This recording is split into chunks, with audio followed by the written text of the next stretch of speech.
Bonjour à tous et bienvenue dans une nouvelle vidéo. 48 heures après, on peut commencer à en être vraiment certain, on peut commencer à le crier haut et fort. Esteban Ocon a bel et bien remporté le Grand Prix de Hongrie 2021. Alors forcément, après un tel exploit, impossible de passer aussi rapidement à autre chose. Et comme on l'avait fait pour Pierre Gasly à Monza l'an passé, on va revenir sur les moments clés qui ont permis la 81e victoire française, celle d'Esteban Ocon. On le sait, la F1 est un sport de détails, de contradictions, de hasard et de chance même parfois. Et pour gagner devant une Mercedes ou une Red Bull, forcément, il faut que plusieurs éléments s'enchaînent. Voici donc les 8 moments, les 8 pièces du puzzle qui ont rendu possible l'exploit d'Esteban Ocon. Numéro 1, le changement de châssis à Silverstone. Esteban Ocon avait excellemment bien démarré sa saison 2021.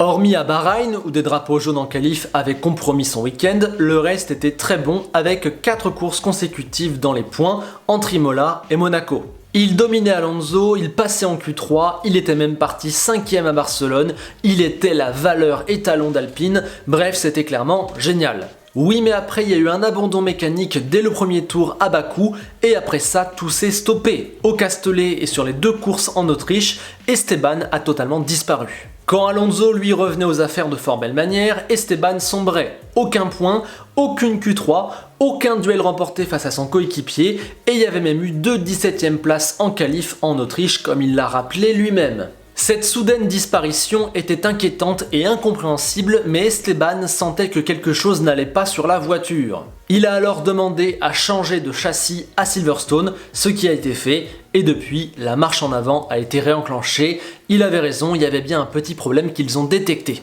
La confiance et la performance sont revenus directement à Silverstone. Pour la première fois depuis Monaco, il s'est qualifié dans le 10e d'un Super Alonso et a marqué des points le dimanche.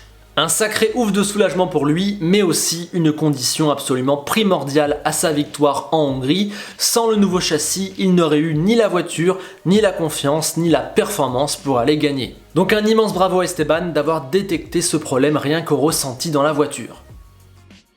Numéro 2, la qualification. Ce point-là a l'air assez bête et facile, mais il est pourtant primordial. En étant très bon en qualif le samedi, Esteban a quelque part créé les conditions de son exploit le dimanche.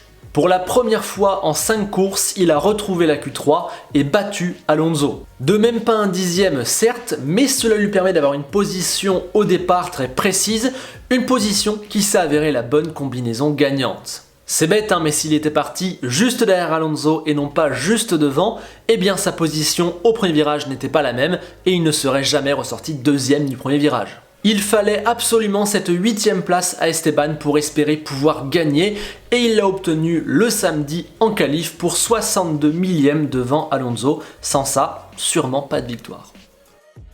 Numéro 3, le départ. Alors là forcément, c'est le moment où Esteban a eu le plus de chance et c'est le moment où vraiment tout a tourné dans le Grand Prix. Mais malgré tout, il a du mérite car cette place au départ, il l'avait obtenue rien que par lui-même, il a pris un bon envol et ensuite ce n'était pas totalement gagné après ça, on le verra. Son premier coup de bol, c'est que Bottas se sorte et emmène 3 voitures avec lui, plus celle de Gasly qui perd un temps monstre. Cela ouvre un chemin exceptionnel à Esteban et lui enlève 5 des 7 voitures qui étaient parties devant lui. C'est complètement inespéré. Le Français a également un 2e coup de chance, que Lance Stroll arrive de derrière et dégomme 2 des 3 pilotes qui étaient encore devant Esteban à ce moment-là. Autre coup de bol, Esteban passe à travers de ce 2e accident alors qu'il était super proche. Si Stroll était resté tout droit lors de son freinage, il aurait embarqué le Français comme Bottas l'a fait avec Norris. Le temps de freiner et de décroiser pour éviter ce 2e carnage, la route était complètement libérée, il était 2e. Donc au départ, le Normand a vu 5 voitures partir tout droit dans l'échappatoire accidenté et une autre arriver de derrière pour mettre hors jeu les 2 pilotes qui étaient juste devant lui. C'est un pur miracle. Et coup de chance d'avoir tout évité, Alonso qui était juste à côté et juste derrière lui a dû freiner largement et est passé pas loin de prendre les 2 accidents. Évidemment, c'est un coup de pouce du destin absolument sensationnel, absolument rarissime, mais de la chance, il en faut en Formule 1. On ne bat pas une Red Bull et une Mercedes sans chance. Rappelez-vous de Gasly à Monza, notamment dès le premier virage, où il s'accroche avec Albon mais peut continuer. Rappelez-vous des 4 ou 5 faits de course qui ont permis à Pérez d'aller au bout à Sakir. C'est ainsi, c'est la F1, ça a tourné en faveur d'Ocon, mais encore fallait-il aller au bout, et ça, on y vient tout de suite. Numéro 4, l'arrêt de la pluie et la décision d'Hamilton. Désormais deuxième, Esteban devait se débarrasser d'un dernier obstacle et pas des moindres, l'imbattable Mercedes du septuple champion du monde Lewis Hamilton. L'abattre à la régulière sur la piste aurait été complètement impossible, il a donc fallu attendre l'arrivée d'un élément extérieur, la météo. La pluie qui tombait depuis près d'une heure s'est arrêtée à la fin du drapeau rouge, mais pas assez pour que tout le monde remette les pneus secs. Heureusement d'ailleurs, car si un seul pilote avait tenté ce coup-là, il aurait volé la première place à Esteban. Après, dans le tour de remise en grille, tout le monde s'est rendu compte qu'il fallait repasser au stand mettre les pneus secs avant même le nouveau départ, tout le monde sauf Lewis Hamilton et Mercedes qui sont allés se mettre tout seuls sur la grille. Mais en rentrant le premier dans les stands, suivi par 13 voitures en file indienne, Esteban aurait dû tout perdre dans les stands. Il se serait mis à son box, mais pour ressortir, il aurait dû attendre que tout le monde passe pour aller à son propre box.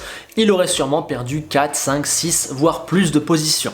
Mais ce qui l'a sauvé, c'est une décision hyper intelligente de la part d'Alpine, demander à Alonso de ralentir.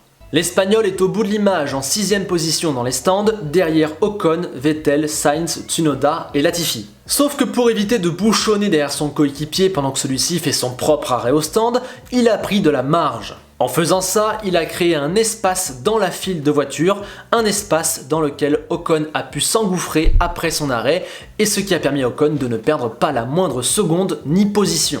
Clairement, c'est un move de génie qui permet à Alpine de conserver la première place, sans ça, il n'y aurait pas eu de victoire. À ce moment-là, un autre choix fait également basculer la course dans les mains d'Alpine, celui de Mercedes et d'Hamilton, qui décident de rester en piste, de ne pas mettre les pneus secs, qui font donc un tour de trop avec les mauvais pneus, et qui, le temps de faire le tour et de s'arrêter, ressortent derniers. Ils offrent la première place à Esteban, et ils perdent un temps beaucoup trop monstrueux pour pouvoir espérer remonter. Cette immense erreur combinée au timing de l'arrêt de la pluie, combinée au gap créé par Alonso dans les stands, ont permis à Ocon de pouvoir espérer gagner. Numéro 5, Nicolas Latifi.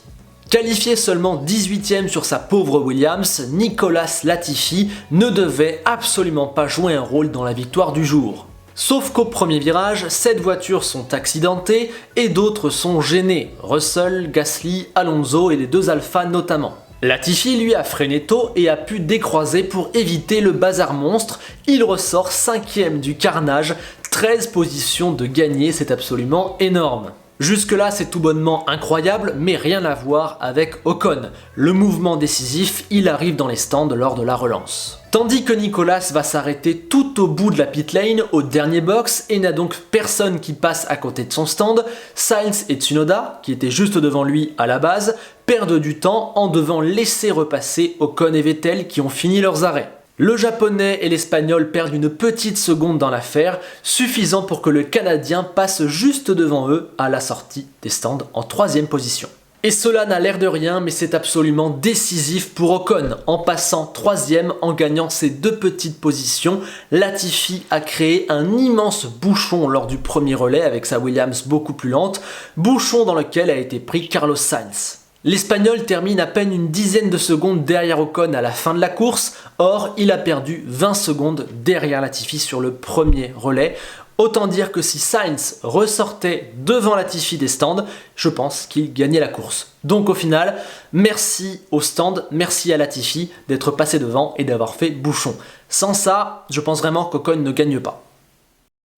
Numéro 6, les arrêts au stand. Très vite, on a compris que les 2 de devant ne feraient qu'un seul arrêt. La question c'était quand et qui en premier. Autour du 30e tour, Vettel a commencé à mettre la pression à Esteban et s'est arrêté au 36e tour pour tenter le fameux undercut qu'Hamilton avait excellemment bien réussi 10 ou 12 tours plus tôt. Ocon a réagi juste le tour d'après et est ressorti juste devant Vettel. Sauf que ça n'aurait jamais dû être le cas, ce tour en trop aurait dû être fatal à Ocon et à Alpine. Leur salut tient d'abord au petit raté de Vettel dans l'entrée des stands qui lui fait perdre quelques centièmes précieux. Et puis surtout, il y a un problème à l'arrière droit lors de l'arrêt au stand de Vettel et il perd pile une seconde sur l'arrêt. Ocon lui a réalisé un arrêt parfait juste après, mais il s'en est fallu d'un rien pour qu'il reste devant. C'est dire la puissance de l'undercut et c'est dire le coup raté par Aston Martin. Sans la petite erreur de Vettel à l'entrée des stands et ou sans la seconde perdue lors de l'arrêt, Aston Martin ressortait premier du Grand Prix. Et là, ça devenait très compliqué pour Ocon, je pense même impossible, car il m'a semblé que l'Aston Martin pouvait aller plus vite. Le constat est très clair, avec un arrêt au stand légèrement meilleur, Sébastien Vettel aurait terminé devant. Numéro 7, Fernando Alonso. Nous voilà désormais dans la deuxième partie de course. Esteban est resté devant Vettel et a priori ce sera le cas jusqu'à la ligne d'arrivée car l'Allemand ne peut pas passer depuis une quarantaine de tours et n'a pas de différence pneumatique. Sainz est troisième et pourrait remonter mais il doit sauver un petit peu d'essence et surtout le temps de dépasser et Vettel et Ocon alors que Vettel a lui-même le DRS, ce sera compliqué pour l'Espagnol. En fait, à ce moment-là, seul un seul homme peut priver Esteban de la victoire, c'est Lewis Hamilton, mais c'était sans compter sur Fernando Alonso. L'Espagnol mène une super course, 6ème à la relance, il a overcut Latifi et Tsunoda pour se retrouver 4ème, mais il est désormais talonné par un Hamilton qui est sur une stratégie décalée et qui tente de compléter une remontée folle. Le Britannique est en pneu médium, sa Mercedes est absolument exceptionnelle, il a 23 tours pour récupérer 27 secondes à Ocon, mais avant ça, il doit en récupérer 17 à Alonso et surtout passer le pilote espagnol. Le Britannique recolle en seulement 8 ou 9 tours et à l'entrée de la 55e boucle, il a pour la première fois le DRS. Il se rapproche et attaque Alonso au virage 3 par l'extérieur, puis retourne à la charge au virage 4, mais l'Espagnol résiste les deux fois. Il retente ensuite quasiment à chaque tour, surtout au 57e et au 63e, là d'ailleurs il se touche légèrement, c'était chaud, mais Alonso use à la perfection de sa monoplace et de la piste. Il finira malheureusement par céder au tour 65 sur un petit blocage de roue au premier virage. Hamilton avale ensuite Sainz en 2 tours et fond sur Vettel. Et sur la ligne d'arrivée, il termine à moins d'1 seconde de Vettel, autant dire qu'il l'aurait doublé s'il y avait eu un tour de plus, et s'il y avait eu encore un tour de plus, c'est Esteban qui y serait passé. Autrement dit, s'il y avait eu 72 tours et non pas 70, Hamilton aurait volé la victoire à Ocon. Autrement dit, la défense d'Alonso qui a retenu Hamilton pendant 10 tours derrière lui a été absolument décisive. Si l'Espagnol s'était fait passer au tour 55, au tour 57 ou au tour 63, son coéquipier n'aurait sûrement pas pu gagner. Donc clairement, un grand merci au génie Fernando qui en plus de nous régaler niveau spectacle, a permis à Ocon d'être sécure pendant plus de 10 tours. Numéro 9, Esteban Ocon. Comme pour Pierre Gasly à Monza, le dernier point, le plus important, ça reste et ça restera toujours le pilote. D'un côté, il y a comment Esteban en est arrivé là. Son destin est tortueux, il y a eu des réussites, il y a eu des échecs, il y a eu des coups très durs, il y a eu des bons choix, des bonnes décisions, des fidélités. Tout ça a fait le pilote qu'il est aujourd'hui et sans ça, pas de victoire clairement. La F3 en 2014 quand il bat Verstappen mais n'en récolte pas les fruits, le titre GP3 2015, l'arrivée dans le giron Mercedes, Manor, Force India, le départ forcé de Force India pour des questions d'argent, l'année silencieuse et stressante sur le banc de Mercedes, le retour difficile mais finalement salvateur chez Renault ou encore les 10 premiers Grands Prix de cette saison, tout ça a contribué. Et puis, il y a bien évidemment ce qu'a fait Esteban en ce dimanche 1er août 2021. Prendre un envol sans patiner, éviter les embûches du premier virage, avoir l'intelligence de décroiser pour éviter la tornade Stroll, ne pas trembler quand il a vu Hamilton ne pas rentrer au stand sur la relance, ne faire aucune erreur lors des 70 tours, résister à l'immense pression de Sebastian Vettel qui est resté à moins d'une seconde pendant 1h30, gérer les retardataires, d'ailleurs j'ai bien cru que j'allais tuer Antonio Giovinazzi, mener la course pendant près de 65 tours,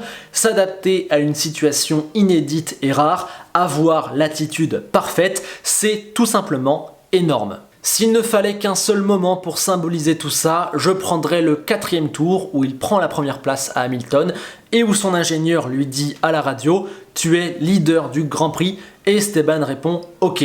Ce moment, cette phrase, ça aurait pu faire trembler la moitié des pilotes du plateau, pas lui. Sa réponse avec autorité et confiance et la maturité exceptionnelle dont il a fait preuve dans le pilotage pendant l'heure et demie qui a suivi sont tout bonnement sensationnelles. Il avait confiance en lui, confiance en son équipe, confiance en sa voiture. Il savait comment faire, il n'a pas paniqué, il connaissait ses forces, il connaissait son destin. Il savait qu'il en avait les capacités, il savait que c'était sa chance, il savait qu'il ne fallait rien gâcher. Il savait que c'était ça la Formule 1, il l'a fait. Clairement, c'est pas donné à tout le monde. Voilà donc les 8 grands éléments qui ont rendu possible la victoire d'Esteban Ocon. Sans changement de châssis à Silverstone, sans sa qualif, sans le crash de Bottas, sans le crash de Stroll, sans son propre départ à lui, sans le timing de l'arrêt de la pluie, sans le gap créé par Alonso, sans la décision d'Hamilton de rester seul sur la grille, sans les 2 places gagnées par Latifi dans les stands, sans sa gestion exceptionnelle, sans l'arrêt parfait d'Alpine et l'arrêt moyen d'Aston Martin, sans les défenses sensationnelles d'Alonso, sans le caractère et le talent d'Esteban, eh ben peut-être qu'on n'aurait pas vu de victoire française. Je pense même que s'il manque un seul de ces éléments, eh ben pas de victoire. Voilà, je vous rappelle que cette vidéo était faite pour fêter et honorer comme il se doit la victoire d'Esteban Ocon, revenir dans le détail ce qui a construit ce succès complètement historique, mais aussi lui rendre tout le mérite, car comme je l'ai dit, on peut très bien avoir plusieurs coups de chance, mais pour mener à bien tout ça et concrétiser, il faut être un monstre, un pilote exceptionnel. Et ce qu'a fait Esteban sur 65 tours dimanche, c'est énorme. N'hésitez pas à rajouter d'autres éléments, à discuter, à débriefer encore en longueur cette victoire d'Esteban Ocon. Et si la vidéo vous a plu, pensez au like, au partage et à l'abonnement, ça aide toujours la chaîne. Sur ce, je vous laisse sur ce mail que m'a envoyé Enzo Ferrari. 81 victoires françaises, c'est pas mal, mais 238 victoires Ferrari, c'est mieux. On le changera pas celui-là. À bientôt.